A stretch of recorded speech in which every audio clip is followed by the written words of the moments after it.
Hello guys, எல்லோரும் எப்படி இருக்கீங்க? ஸோ இன்றைக்கி நம்ம வந்துட்டு ஒரு நியூ சைனீஸ் ட்ராமா தான் பார்க்க போகிறோம்.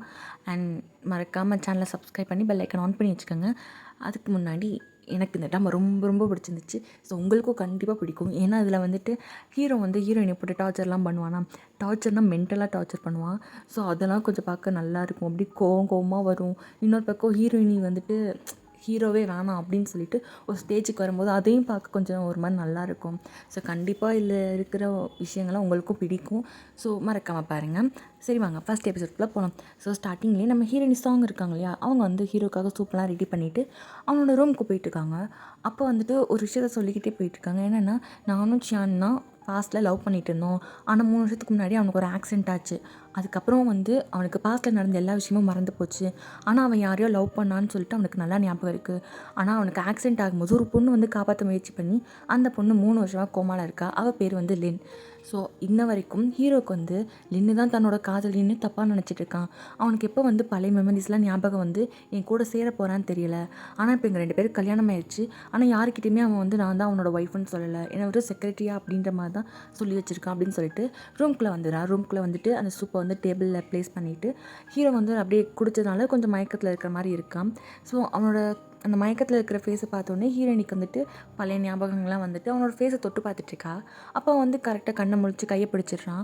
எதுக்கு இப்போ இங்கே வந்தேன், அதுவும் நான் குடிச்சிருக்கும் போது இப்படிலாம் வரையே, எதுக்கு நீ என்னை வந்து மயக்க பார்க்குறியா அப்படின்னு சொல்லிட்டு கேட்குறான். அதுக்கு வந்து ஹீரோயினி ஆன்சரே பண்ணல. அப்போ அவன் வந்துட்டு, நீங்கள் லாஸ்ட்டு 3 வருஷத்துக்கு முன்னாடி நீயும் உங்கள் அம்மாவும் ஏதேதோ பேசி என்னை ஃபோர்ஸ் பண்ணி உனக்கு கல்யாணம் பண்ணி வச்சிட்டாங்க, என்ன உண்மையை சொல்லு அப்படின்ற மாதிரி அதட்டி கேட்குறான். அதுக்கு ஹீரோயினி ஆன்சர் பண்ணல. ஏன்னா ஹீரோயினியால் இதில் பேசவே முடியாது, அவங்க ஒரு உமன். ஸோ அப்போ தான் அவனுக்கு வந்துட்டு நான் மறந்துட்டேன் நீ ஒரு உமன் சொல்லிட்டு.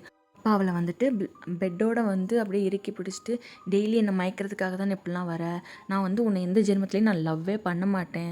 ஸோ உனக்கு நான் தானே வேணும் அப்படின்னு சொல்லிட்டு நான் லவ்வெல்லாம் பண்ண மாட்டேன், ஆனால் உனக்கு வேணும்னா அந்த லாஸ்ட்டை வேணால் நான் தருவேன்னு சொல்லிக்கிட்டு அவகிட்ட தப்பாக இருக்கிற மாதிரி ட்ரை பண்ணியிருப்பான்.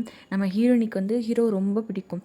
ஸோ அவன் ஹர்ட் பண்ணாலும் சரி, அவனோட லவ்வை கொடுத்தாலும் சரி, எப்படின்னாலும் நம்ம ஹீரோயினி ஹீரோவை லவ் பண்ணத்தான் போகிறா. ஸோ அவளும் வந்துட்டு எதுவுமே சொல்லலை, அவனுக்கு ஏற்ற மாதிரி அப்படியே அட்ஜஸ்ட் பண்ணிட்டு போகிறா. ஆனால் அந்த நேரம் பார்த்து ஹாஸ்பிட்டலில் கால் வருது. ஸோ ஹீரோ போய் அதை வந்து அட்டன் பண்ணி பேசிகிட்டு இருக்கான். பேசி முடிச்சதுக்கப்புறம் ஹீரோயின் கிட்ட சொல்கிறான், லின்னுக்கு வந்து பிளட் தேவைப்படுது, ஸோ வா போகலாம் அப்படின்ற மாதிரி சொல்கிறான். ஏன்னா லின்னோட பிளட் குரூப் வந்து ரொம்ப ரேர்.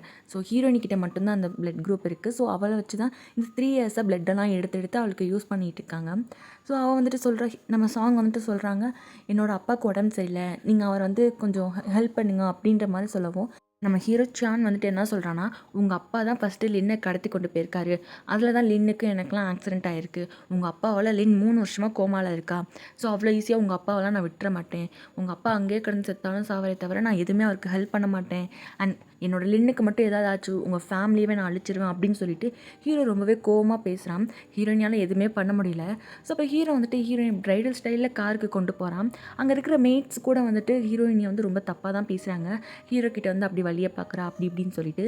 அப்போ வந்துட்டு இவங்க வந்து காருக்குள்ளே போய் உட்காருவோம். மெய்டு வந்துட்டு சாங் மேடமுக்கு வந்து அடிக்கடி கால் வந்துக்கிட்டே இருக்குது அப்படின்ற மாதிரி சொல்லி ஃபோனை கொடுக்கவும், ஹீரோ அந்த ஃபோனை வாங்கிட்டு அதில் வந்து ரெக்கார்டர் இருக்குது. ஸோ அந்த ரெக்கார்டை ப்ளே பண்ணுறான். ஹீரோயினோட அம்மா தான் பேசுகிறாங்க. ஹீரோயின், உனக்கு கல்யாணம் ஆகி 3 வருஷம் ஆச்சு, ஆனால் நீ இன்னும் ப்ரெக்னெண்ட்டாகவே இல்லை. உன்னோட அழகை காமிச்சாவது ஹீரோ மயக்கிக்கோ, இல்லாட்டினா அவன் உன்னை ஈஸியாக டிவோர்ஸ் பண்ணிட்டு போயிடுவான் அப்படின்ற மாதிரி அட்வைஸ் பண்ணியிருக்காங்க. சும்மாவே ஹீரோ வந்து இவங்களெல்லாம் தப்பாக நினச்சிட்டு இருக்கான். இப்போ இதை கேட்கவும் அவனுக்கு இன்னும் காண்டாயிடுது. இவங்க சொன்ன மாதிரி நீ ஏதாவது பண்ண ட்ரை பண்ணனா உனக்கு அவ்வளோதான் அப்படின்ற மாதிரி சொல்லிட்டு இப்போ இவங்க எல்லாருமே ஹாஸ்பிட்டல் போகிறாங்க. இப்போ வந்து ஹாஸ்பிட்டலுக்கு வந்ததுக்கப்புறம் எப்பயும் போல் பிளட்டெல்லாம் எடுத்து ட்ரிப் போட்டு விட்டுறாங்க லின்னுக்கு. ஸோ போட்டு முடிச்சதுக்கப்புறம் ஹீரோயின் எல்லாருமே அங்கே தான் உட்காந்துருக்காங்க. அப்போ ஹீரோட செக்ரட்டரி உள்ளே வந்ததுக்கப்புறம் என்ன சொல்கிறாங்கன்னா, இந்த மாதிரி ஹீரோயினோட அப்பாவுக்கு வந்து ரொம்ப எமர்ஜென்சியாக இருக்குது, டாக்டர் என்ன பண்ணட்டும்னு கேட்க சொல்கிறாங்க அப்படின்ற மாதிரி சொல்லவும், ஹீரோ வந்துட்டு இல்லை இப்போதைக்கு எதுவும் பண்ண வேணாம் இருக்கட்டும் அப்படின்ற மாதிரி சொல்கிறான். ஸோ இது வந்து ஹீரோயினிக்கு அதில் விழுந்துருது. ஸோ அவள் வந்துட்டு அந்த பிளட் இருக்கும் இல்லையா, ட்ரிப் போட்டிருப்பாங்க இல்லையா, அதை வந்து சிசரால் வெட்ட போகிறா. ஸோ இப்போ ஹீரோ வந்து அதை பார்த்துட்டு, இப்படிலாம் பண்ணாத, ஆல்ரெடி உங்கள் அப்பாவால் தான் லின் 3 வருஷமாக இப்படி படுத்து படுக்கையாக இருக்கா, உங்களுக்குலாம் கொஞ்சம் கூட மனசாட்சி இல்லையா அப்படின்ற மாதிரி சொல்லவும், ஹீரோயின் வந்துட்டு அப்போ எங்கள் அப்பாவை சேவ் பண்ண அப்படின்ற மாதிரி கேட்கவும், இல்லை நீ ஃபஸ்ட்டு அதை விட்டு நான் பார்த்துக்கிறேன் அப்படின்ற மாதிரி ரொம்பவே ரெக்வஸ்ட் பண்ணி கேட்குறான். ஸோ ஹீரோயினி வந்துட்டு, நான் என்ன சொன்னாலும் நீ வந்து என்னை நம்ப மாட்டல, ஸோ இனிமேல் நான் இருந்தால் தானே இந்த பிளட்டெல்லாம் கொடுப்பேன் அப்படின்னு சொல்லிட்டு தன்னைத்தானே குத்திக்க போகிறான். அப்போ ஹீரோ வந்து அதை பிடிச்சிட்டு நீ வந்து என்னோடது, ஸோ நான் அவ்வளோ சீக்கிரமாக நான் விட்டுற மாட்டேன் அப்படின்னு சொல்லிட்டு அந்த சிசர் இருந்து அவள் கையிலேருந்து வாங்கிடுறான். ஸோ கொஞ்சம் நேரம் கழிச்சு ஹீரோனி ரொம்பவே வீக்காக இருப்பாள். அவள் வந்து பக்கத்து ரூமில் வந்து அட்மிட் பண்ணியிருப்பாங்க. இப்போ ஹீரோ வந்துட்டு லின்னை பார்த்துட்டே உட்காந்துட்டு இருக்கும்போது செக்ரட்டரி உள்ளே வராரு. அப்போ வந்துட்டு லின் மேடம் வந்து இப்போ கொஞ்சம் கொஞ்சமாக சரியாயிட்டே வராங்களாம். ஆனால் எப்போ எந்திரிப்பாங்க அப்படின்ற மாதிரி சொல்ல முடியாதுன்னு டாக்டர் சொல்லியிருக்காங்க. அது மட்டும் இல்லாமல் ஹீரோயினி வந்துட்டு ரொம்பவே வீக்காக இருக்காங்க. அவங்களுக்கு வந்து பிளட்டு வந்து நிறையா சுரக்கிறதா என்னமோ சொல்லுவாங்களே, அந்த பிளட் லெவல் கூறதுக்காக நிறையா மெடிசன் தந்திருக்காங்க, நிறையா சாப்பாடு சாப்பிடணுன்ற மாதிரிலாம் சொல்லியிருக்காங்கன்ற மாதிரி சொல்லவும் ஹீரோமே வந்துட்டு சரி நம்ம இங்கேருந்து கிளம்பலாம், எல்லாத்தையும் பார்த்துப்போம் அப்படின்னு சொல்லிட்டு லின் கிட்ட போயிட்டு நீ எப்போ எந்திரிக்கிறியோ நான் அது வரைக்கும் உனக்காக வெயிட் பண்ணுவேன்னு சொல்லிட்டு அப்படியே வெளியே வரான். பக்கத்து ரூமில் தான் வந்துட்டு ஹீரோயின் இருப்பாள். அவள் வந்துட்டு மற்ற டாக்டர்ஸ் கிட்டலாம் வந்துட்டு நல்லா சிரிச்சு சிரிச்சு பேசிகிட்டு இருக்கா சைன் லாங்குவேஜில். அப்போ ஹீரோ அதை பார்த்ததும் எப்படி தான் ஆம்பளையெல்லாம் மயக்கிறாளோ அப்படின்னு சொல்லிட்டு ரூம்குள்ளே போகிறான். அவன் உள்ளே போனதுமே எல்லாருமே வெளியே போயிடுறாங்க. ஹீரோயினி சிரிக்கிறத வந்து அப்படியே ஸ்டாப் பண்ணிடுறா. ஹீரோக்கு வந்துட்டு என்னடி நான் உள்ளே வருவேன் அப்படியே சிரிப்பை வந்து ஸ்டாப் பண்ணிட்டேன், என்னை பார்த்தா அவ்வளோ பயமாகவே இருக்குது, ஆனால் நேற்றுலாம் தைரியமாக நீ என் பெட்ரூம்குள்ளே வந்தியா, அது மட்டும் எப்படி அப்படின்னு சொல்லிட்டு அவகிட்ட போகிறான். அப்போ ஹீரோயின் வந்துட்டு என் அப்பாவுக்கு எப்பயாச்சும் என்னென்னு பாருங்களேன் ப்ளீஸ் அப்படின்ற மாதிரி கேட்கவும் நான் அப்படி பார்க்கட்டினா நீ என்ன பண்ணுவ அப்படின்னு திமிரா கேட்குறான்.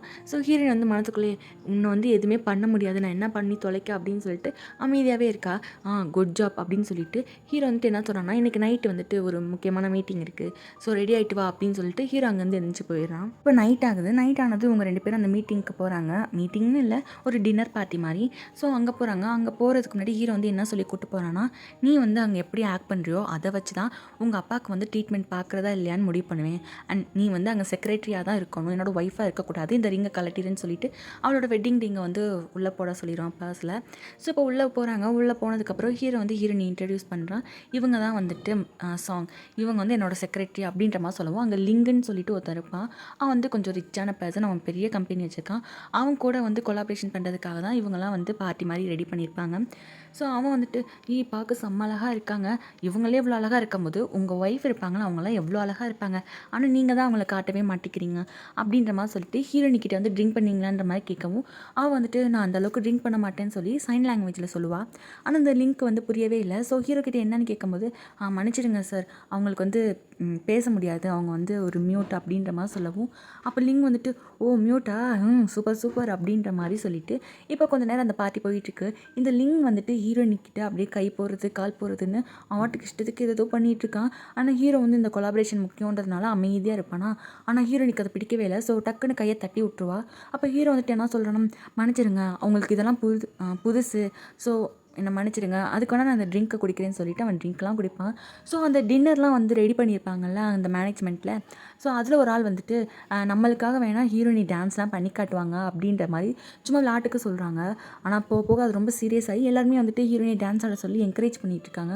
ஆனால் ஹீரோயினி வந்துட்டு நம்ம அப்பாவுக்காக இது பண்ணி தான் ஆகணும்னு சொல்லிட்டு அந்த டேபிளில் வந்துட்டு அப்படியே சரி டான்ஸ் பண்ணுவோன்னு சொல்லிட்டு அந்த டேபிளில் போய் ஏறுவா. இப்போ வந்து டோரை திறந்து குவாங்கன்னு சொல்லிட்டு ஒரு பையன் உள்ளே வரான். ஸோ அவன் வந்துட்டு என்ன சொல்கிறான்னா இப்படி தான் ஒரு பொண்ணை வந்து புள்ளி பண்ணுவீங்களா அப்படின்னு சொல்லிட்டு உள்ளே வரான். ஸோ உள்ளே வந்துட்டு நம்ம அதாவது ஹீரோயினியை பார்த்ததுக்கப்புறம் ஓ நீங்களா, என்ன ஞாபகம் இருக்கா அப்படின்னு சொல்லிட்டு அந்த குவாங் கேட்குறான். ஸோ இப்போ வந்துட்டு என்ன எப்படி உங்கள் 2 பேரும் மீட் பண்ணிக்கிட்டாங்கன்னு காமிக்கிறாங்க. அதாவது குவாங் வந்துட்டு ஒரு கம்பெனியில் 2 பேசிகிட்டு இருப்பான். அப்போ அங்கே வந்து இந்த ஃப்ளோர் க்ளீன் பண்ணுறதுக்குலாம் வந்துட்டு ஒரு ட்ராலி மாதிரி வச்சுருப்பாங்க இல்லையா, அது வந்து ரொம்ப பெருசாக இருக்கும். ஸோ அதை வந்து ஒரு லேடி வந்து முன்னாடி குவாங் இருக்கிறத பார்க்காம தள்ளிட்டு வந்திருப்பாங்க. அப்போ நம்ம ஹீரோயின் அதை பார்த்ததும் இடிக்க போகிறாங்களேன்னு சொல்லிட்டு குவாங்கை பிடிச்சி இழுத்து காப்பாற்றிருப்பா. பையனுக்கு பார்த்தோன்னே ரொம்ப பிடிச்சி போயிருக்கும். ஸோ அப்போ வந்து ஹீரோயின் வந்துட்டு நீ ஓகே தானேன்னு சொல்லிட்டு அங்கேருந்து போயிருப்பான். அப்போ வந்து அவளோட ஐடி கார்டு கீழே விழுந்திருக்கும். ஸோ அதை எடுத்து பார்த்துட்டு அதை வந்து சேஃப்டியாக வச்சுருப்பான். இப்போ வந்து ப்ரெசென்ட்டில் பார்த்தோம்னா அந்த ஐடி கார்டை கொடுத்து நம்ம அன்றைக்கி அந்த ஹோட்டலில் மீட் பண்ணோம்ல அப்படின்ற மாதிரிலாம் பேசிகிட்டு இருக்கும்போது அப்போ ஹீரோ டக்குன்னு எந்திரிச்சு இந்த மாதிரி ஹீரோனிக்கு உடம்பு சரியில்லை, ஸோ நான் அவங்கள போய் காரில் விட்டுட்டு வரேன் அப்படின்னு சொல்லிட்டு ஹீரோயினை வந்து அப்படி அங்கேருந்து கூட்டு போகிறான். ஏன்னா அவனுக்கு ரொம்ப கோவமாக இருக்குது ஹீரோயினி இன்னொரு பையன்கிட்ட பேசுகிறத பார்த்து. ஸோ கூட்டு போகும்போது டக்குன்னு குவாங் வந்து ஹீரோயினோட கையை பிடிச்சிட்டு சார் நான் தான் அவங்ககிட்ட பேசிகிட்டு இருக்கேன்ல, எதுக்கு இப்படி கூட்டு போகிறீங்கன்ற மாதிரி கேட்கவும் ஹீரோ சொல்கிறான் இவன் வந்து என்னோட செக்ரட்டரி, அதனால் இது என்னோட இஷ்டம் அப்படின்ற மாதிரி சொல்லவும் நீங்கள் ரொம்ப கண்ட்ரோல் பண்ணுறீங்க சார் அப்படின்ற மாதிரி சொல்கிறான். ஹீரோ வந்துட்டு எங்களோட விஷயத்தில் நீங்கள் தலையிடாமல் இருங்கன்னு சொல்லிட்டு வெளியே கூட்டு போயிடறான் ஹீரோயினை. ஸோ ஹீரோயின் வந்து நான் பாத்ரூம் போயிட்டு வந்துட்டு உள்ளே போயிருப்பாள். அவளுக்கு வந்து ரொம்ப ஸ்ட்ரெஸ்ஸாக இருக்கான். ஆனால் ஹீரோ வந்து லேடிஸ் பாத்ரூம்னு கூட பார்க்காம உள்ளே போயிட்டு டோரை லாக் பண்ணிவிட்டு உனக்கும் அவனுக்கு என்னடி ரிலேஷன்ஷிப் வந்தோடனே எனக்கு தெரியுமானலாம் கேட்டுட்ருக்கேன் அப்படின்ற மாதிரி கேட்கவும் ஹீரோயின் வந்துட்டு அதெல்லாம் எதுக்கு நான் உங்ககிட்ட சொல்லணும், நான் வந்து எவ்வளோ ஹர்ட் ஆகுறேன்னு உனக்கு எதுவும் தெரியுமா அப்படின்ற மாதிரி ஹீரோயினி சொல்கிறா. அதை கேட்கவும் ஹீரோக்கு வந்துட்டு ரொம்ப காண்டாகுது. எதிர்த்தெல்லாம் பேசி பேசுறியா, நீ வந்து எனக்கு மட்டும்தான் அப்படின்ற மாதிரி சொல்லிட்டு ஃபோர்ஸ் பண்ணி கிஸ் பண்ணிட்டு இருக்கான். ஸோ அது மட்டும் இல்லாமல் நெக்லலாம் பைட் மார்க்லாம் பண்ணி வைக்கிறான். அதுக்கப்புறம் ஹீரோயினை விட்டுட்டு போய் காரில் உட்காரு, நான் வர வரைக்கும் நீ எங்கேயுமே போகக்கூடாது, டைனிங் ஹால் பக்கம் வந்துடாத அப்படின்ற மாதிரி சொல்லிட்டு அங்கேருந்து போகிறான். ஸோ ஹீரோயின் வந்து லைட்டாக குடிச்சிருப்பா இல்லையா, ஸோ அதனால் வந்து கொஞ்சம் கொஞ்சம் தள்ளாடிக்கிட்டே வந்துட்டுருக்கான். அப்போ இந்த டின்னர்லாம் ரெடி பண்ண மேனேஜ்மெண்ட் இருப்பாங்க இல்லையா, அதில் ஒருத்தன் கூட லிங்கை கூட இன்ட்ரடியூஸ் பண்ணியிருப்பான், டான்ஸ் ஆட சொல்லியிருப்பான் இல்லையா ஹீரோயினியை. அவன் தான் வந்துட்டு என்ன சொன்னான்னா, வாங்கம்மா வந்து உட்காருங்க, உன்னை பார்த்தாலே என் பொண்ணோட ஞாபகம் தான் வருது, என் பொண்ணுக்கும் உன் வயசு தான், அண்ட் நீ இப்போ குடிச்சிருக்கல, நான் வந்து எப்பயுமே குடித்தா வந்துட்டு அதுக்காக மாத்திரை எடுத்துப்பேன், ஸோ நீயும் யூஸ் பண்ணிக்கோ அப்படின்னு சொல்லிட்டு ஒரு மாத்திரையை கொடுக்குறான். ஸோ அவனை நம்பி நம்ம ஹீரோயினி வந்துட்டு அந்த மாத்திரையை வாங்கி போட்டுறாங்க. ஆனால் கொஞ்சம் நேரத்தில் அவங்களோட தலையெல்லாம் சுற்ற ஆரம்பிச்சிருது. இந்த பையன் வந்து ஹீரோயினியை ஒரு பெட்ரூமுக்கு கூட்டிகிட்டு போயிடுறான். ஸோ இப்போ ஹீரோ பார்த்தோம்னா வந்து மறுபடியும் உள்ள அந்த டின்னரில் வந்து கலந்துக்கிறான். அப்போ வந்துட்டு லிங்க் கேட்குறாங்க, எங்கேப்பா எங்கே உங்கள் செக்ரட்டரியை காணான்ற மாதிரி கேட்கவும், இல்லை அவங்க வந்து காரில் இருக்காங்க அப்படின்ற மாதிரி சொல்லவும், இந்த குவாங் இருக்கான்ல அவன் கேட்குறான், அவங்க குடிச்சிருக்காங்க இல்லையா, அவங்கள போய் தனியாக விட்டு வந்திருக்க, வீட்டில் விட்டுட்டு வர வேண்டியதானே அப்படின்ற மாதிரி சொல்லவும், அதை நான் பார்த்துக்கிறேன் உனக்கு என்னன்ற மாதிரி கேட்குறான் ஹீரோ. அப்போ காங் வந்துட்டு சொல்கிறான், நான் போய் அப்போ நான் விட்டுட்டு வரேன் அப்படின்னு சொல்லிட்டு இவங்க ரெண்டு பேரும் மாற்றி மாற்றி பேசிகிட்டு இருக்கும்போது ஹீரோயினி ஒருத்தன் வந்து ரூமுக்கு கூட்டிகிட்டு போயிருப்பான்ல, அவன் வந்து லிங்க் கிட்ட வந்து சொல்கிறான், இந்த மாதிரி ஹீரோயினி கூட்டிகிட்டு வந்துட்டேன் அப்படின்ற மாதிரி. ஸோ இப்போ ஹீரோ கிட்ட என்ன சொல்கிறான்னா, இந்த மாதிரி நான் ப்ராஜெக்ட்டை உனக்கே தரேன், நீ வந்து உன்னோட செக்ரட்டரி இருக்கிற வரைக்கும் வேறு லெவலில் போயிட்டே இருப்பேன்னு சொல்லிட்டு அவன் அங்கேருந்து எந்திரிச்சு அந்த ரூமுக்கு போகிறான். ரூமுக்கு போயிட்டு ஃப்ரெஷ்ஷெல்லாம் ஆகிட்டு இருக்கான். இப்போ வந்து ஹீரோ டின்னர்லாம் முடிச்சுட்டு அவனோட காருக்கு வரான். வந்ததுக்கப்புறம் ஹீரோயினி எங்கே அப்படின்ற மாதிரி செக்ரட்டரிட்ட கேட்பான். ஆனால் அவன் வந்துட்டு இன்னும் வரவே இல்லையா அப்படின்ற மாதிரி சொல்லவும், இப்போ நான் அந்த ஹோட்டல் மேனேஜ்மெண்ட்டில் ஒருத்தன் இருப்பான்னு சொன்னேன்ல, அவன் வந்து ஹீரோ கிட்ட என்ன சொல்கிறான்னா, உங்கள் செக்ரட்டரி இருக்கிற வரைக்கும் உங்களுக்கு எல்லா ப்ராஜெக்ட்டுமே செம்மையாக ஒர்க் அவுட் ஆகும். அது மட்டும் இல்லாமல் லிங்க் வந்துட்டு உங்கள் செக்ரட்டரி ரொம்ப பிடிச்சிருக்கு, இப்போ வந்து அவங்க கூட தான் இருப்பாங்கன்னு சொல்லிட்டு இவன் ஜாடையாக சொல்லிட்டு இருக்கான். அப்போ ஹீரோக்கு புரிஞ்சு போச்சு, இந்த பக்கம் ஹீரோயினி வந்துட்டு கண் முழிச்சிடுறான் அந்த மயக்கத்தில் இருந்து. ஸோ அவன் வந்து தப்பாக இருக்க ட்ரை பண்ணுறான்னு சொல்லிட்டு அவனை வந்து அங்கே இருக்கிற ஒரு லைட்டாலே வந்து அடிச்சுட்டு ரூமை விட்டு வெளியே ஓடி வந்துடுவா. அப்போ வந்து ஸ்லிப்பாகி கீழே விழுகும்போது அந்த லிங்க் வந்து கையை பிடிச்சி எழுதிட்டே இருப்பான். அப்போ கரெக்டாக நம்ம ஹீரோ அங்கே வந்துட்டு, டேய் என்னடா பண்ணுற அப்படின்ற மாதிரி கேட்கவும், இங்கே பாரு உன் செக்ரட்டரி என்கிட்ட விட்டேன்னா உனக்கு இந்த கான்ட்ராக்டை நான் முடிச்சு கொடுக்குறேன் அப்படின்ற மாதிரி சொல்லவும், அப்படி ஒரு கான்ட்ராக்டே எனக்கு வேணாம் அப்படின்னு சொல்லிட்டு ஹீரோ வந்து அந்த லிங்கை போட்டு அடின்னு அடிச்சு, அதுக்கப்புறம் லிங்க் வந்து இப்படிலாம் பண்ணிட்டு இருக்காரு அண்ட் லூஸ் மாதிரி இந்த வெறும் அண்ட்ராய்டோட சுற்றிட்டு இருக்காரு இந்த ஹோட்டலில் அப்படின்னு சொல்லிட்டு வீடியோலாம் எடுத்துகிட்டு இருக்கானுங்க. அதோட அந்த லிங்க் வந்து அங்கேருந்து ஓடி போயிடாரு. ஹீரோயினை வந்து ஹீரோ பிரைடல் ஸ்டைலில் தூக்கிட்டு அப்படியே வீட்டுக்கு கூப்பிட்டு போயிருப்பான். வீட்டுக்கு போயிட்டு இருக்கும்போது ஹீரோயின் வந்து ஹீரோட லேப்பில் போய் உட்காந்துக்கிட்டு, நீ தான் வந்து என்னை வந்து லிங்க் கிட்ட கொடுத்தியா, அவர் அப்படி தான் என்கிட்ட சொன்னார், ஹீரோ தான் வந்துட்டு உன்னை வந்து என்கிட்ட கொடுத்தாங்க அப்படின்ற மாதிரி சொன்னால் அது உண்மையான்ற மாதிரி ஹீரோயின் கேட்கும்போது, இல்லை நான் வந்து அப்படிலாம் பண்ணலை அப்படின்னு சொல்லவும், ஹீரோயின் வந்துட்டு அப்படியே திடீர்னு கிஸ் பண்ணி அவனோட ஸ்லிப்பில் வந்து கடிச்சு வச்சுட்டு அப்படியே அவன் மேலேயே படுத்து தூங்கிடுறான். இதை வந்து அந்த செக்ரட்டரி பையன் கண்ணாடி வழியாக பார்த்துட்டு அச்சச்சோ அச்சச்சோ அப்படின்னு சொல்லிட்டு கண்ணை மூடிட்டு இருக்கான். இப்போ அவங்க எல்லாருமே வீட்டுக்கு வந்ததுக்கப்புறம் ஹீரோயினுக்கு ரொம்ப முடியாமல் போகுது. அவங்களுக்கு இந்த பார்ட்டி சேரவே இல்லை, ப்ளஸ் அந்த இன்சிடென்ட்னால அவங்களுக்கு முடியாமல் போகுது. ஸோ டாக்டர்லாம் கூட்டிகிட்டு வராங்க, ட்ரிப்பெல்லாம் போட்டு விடுறாங்க. டாக்டருமே வந்துட்டு இந்த மாதிரி இடத்துக்குலாம் கூப்பிட்டு போகாதீங்கன்ற மாதிரி அட்வைஸ் பண்ணிட்டு போயிடுறாரு. ஸோ செக்ரட்டரியுமே வந்து அதை தான் அட்வைஸ் பண்ணுறாங்க, இந்த மாதிரிலாம் பண்ணாதீங்க சார் பாவம் அப்படி இப்படின்லாம் சொல்லிட்டு போகிறாங்க. ஸோ எல்லாருமே அங்கேருந்து போயிடுறாங்க. இப்போ ஹீரோயினி வந்து தூக்கத்தில் இருக்கா. ஸோ ஹீரோ அவகிட்ட போயிட்டு, நீ 3 வருஷமாக இவ்வளோ கஷ்டப்படுறியா, இதை எப்படி நான் நோட்டீஸ் பண்ணாமல் போயிட்டேன், ஆனால் நீ ஒவ்வொரு சில நேரம் கஷ்டப்படும் போது எனக்கும் ஹர்ட்டிங்காக இருக்கே அப்படின்னு சொல்லிட்டு அவளோட ஃபேஸை தொடலான்னு போவான். ஆனால் அவனோட கை கிட்ட வரும்போதே தூக்கத்துலேயுமே அவன் ஃபேஸ் வந்து அப்படியே பயந்த மாதிரி மாறுது. இப்போ வந்து ஹீரோயினோட கையில் இருக்க ரிங்கை பார்க்குறான், அந்த வெட்டிங் ரிங்கை. ஸோ ஆக்சுவலாக இவங்க 2 பேருக்கும் கிராண்டாலாம் வெட்டிங் நடந்திருக்காது, ஹீரோவோட வீட்டில் தான் நடந்திருக்கும். ஸோ அப்படி ஒரு ஃப்ளாஷ்பேக் காட்டுறாங்க. ஹீரோவோட வீட்டில் வந்துட்டு அம்மா அப்பா கிடையாது ஹீரோக்கு. ஸோ பாட்டி தங்கச்சி 2 பேர் மட்டும்தான். பாட்டிக்கும் தங்கச்சிக்கும் ஹீரோயினை வந்து ரொம்ப பிடிக்கும். அவங்க வந்துட்டு எப்பயுமே ஹீரோவா ஹீரோயினியான்னு கேட்கும்போது ஹீரோயினியை மட்டும்தான் கொண்டாடுவாங்க, அந்த மாதிரி டைப்பு.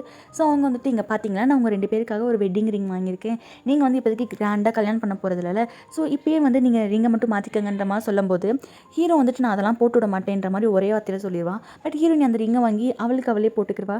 பாட்டி இது சூப்பராக இருக்குது, நான் இப்படியே போட்டுக்கிறேன் அப்படின்னு சொல்லிட்டு அந்த இதெல்லாம் யோசிச்சு பார்த்து ஹீரோ வந்துட்டு, நீ எப்படியோ என்னோட ஒய்ஃப் ஆகிட்டல அப்படின்ற மாதிரிலாம் யோசிச்சு பார்த்துட்ருக்கான். ஸோ அவனுக்கு கொஞ்சம் கஷ்டமாக இருக்குது. அதுக்கப்புறம் அவன் போய் சேரில் உட்காந்துட்டு அப்படி தூங்க ஸ்டார்ட் பண்ணுறான். அப்படியே நெக்ஸ்ட் டே மார்னிங் ஆகுது. ஹீரோயின் வந்து ஃபஸ்ட்டு முழிச்சிக்கிறா. ஸோ ஹீரோ வந்து நைட்டு ஃபுல்லாக நம்ம கூட தான் வந்திருக்கான்னு சொல்லிட்டு சந்தோஷமாக அவனோட ஃபேஸை பார்த்துட்ருக்கான். ஆனால் ஹீரோக்கு எப்படி இருக்குன்னா, அவனுக்கு வந்து பாஸ்ட்டில் நடந்த ஒரு சில விஷயங்கள்லாம் ஞாபகம் வந்துட்டுருக்கு. ஆனால் அதில் ஒரு பொண்ணு இருக்கா, ஆனால் அந்த பொண்ணோட ஃபேஸ் மட்டும் அவனுக்கு தெரிய மாட்டேங்குது. இப்போ எப்படி ஷாஜஹானுக்கு வந்து தாஜ்மஹால் அப்படின்ற மாதிரிலாம் சொல்கிறாங்க இல்லையா, ஸோ இவங்க 2 பேருக்கு வந்து ஒரு லைட் ஹவுஸ் தான் ஒரு சின்னம் மாதிரி. ஸோ அதுக்கு கீழே உட்காந்துக்கிட்டு ஒரு விசில் மாதிரி ஹீரோ வந்து கிஃப்ட் பண்ணியிருப்பான் ஹீரோயினுக்கு. ஸோ அந்த விசில்லாம் ஞாபகம் இருக்குது, ஆனால் ஹீரோயினோட ஃபேஸ் மட்டும் ஞாபகத்துக்கே இல்லை. ஸோ அதை யோசிச்சு பார்த்து விடிஞ்சு போய் அவன் ஃபேஸ்லாம் வேர்த்து குழப்பம் வந்துருச்சு அவனுக்கு. ஸோ ஹீரோயினி வந்துட்டு என்னாச்சு உங்களுக்கு ஓகே தானேன்ற மாதிரி கேட்கவும் அவனுமே ஓகே. சரி உனக்கு எப்படி இருக்குது உடம்புன்ற மாதிரி கேட்கவும் எனக்கு ஓகே தான், நான் நல்லா தான் இருக்கேன், நேற்று நைட்டு நீங்கள் என் கூட தான் இருந்தீங்களான்னு ஹாப்பியாக கேட்குறா. அவனுமே வந்துட்டு ஆமான்ற மாதிரி சொல்கிறான். ஸோ அவன் இன்னொன்று என்ன சொல்கிறான்னா, நீ இனிமேல் வேலைக்கே வர வேணாம், வீட்டிலே இரு அப்படின்ற மாதிரி சொல்லவும் ஹீரோயினி வந்துட்டு ஒரு வேளை நேற்று நடந்ததுலேருந்து ஐயாவுக்கு நம்ம மேலே அக்கறை வந்து எக்ஸ்ட்ரா வந்துருச்சோ அப்படின்னு நினச்சிட்டு இருக்கும்போது கரெக்டாக மெய்டு வந்து சூப்பெலாம் கொண்டு வராங்க. அப்போ ஹீரோ சொல்கிறான், இந்த சூப்பை குடி, இது வந்து உன் பிளட் லெவலில் வந்து இன்க்ரீஸ் பண்ணும் அப்படின்ற மாதிரி சொல்லவும் அவளுக்கு ஃபேஸே மாறிடுது. பார்த்ததுக்கு அந்த மெய்டு வந்துட்டு மிஸ் லின் வந்து உங்களை நம்பி தான் இருக்காங்க, ஸோ நீங்கள் நல்லா சாப்பிட்டீங்கன்னு சொல்லிட்டு எக்ஸ்ட்ராவாக கொளுத்து விட்டு போகுது. ஹீரோ ஒரு முறைச்சோன்னே அவங்க அங்கேருந்து போயிடுறாங்க. ஹீரோ வந்துட்டு சொல்கிறான், மறுபடியும் பிளட் கொடுக்கணும், ஸோ சாப்பிட்டுட்டு ரெடி ஆகுன்னு சொல்லிட்டு அவன் அங்கேருந்து எழுந்திரிச்சு போயிடுறான். ஸோ இப்போ ஹீரோயின் வந்துட்டு நீ திருந்தவே மாட்டல அப்படின்ற மாதிரி அழுதுகிட்டே பார்க்குறா. ஸோ அதோட ஃபர்ஸ்ட் எபிசோட் முடியுது. ஸோ இந்த எபிசோடு எப்படி இருக்குன்னு சொல்லிட்டு மறக்காமல் கமெண்ட் பண்ணிவிட்டு லைக் பண்ணி உங்கள் ஃப்ரெண்ட்ஸ் அண்ட் ஃபேமிலிக்கு ஷேர் பண்ணுங்கள். ஸோ டாட்டா, பாய் பாய்.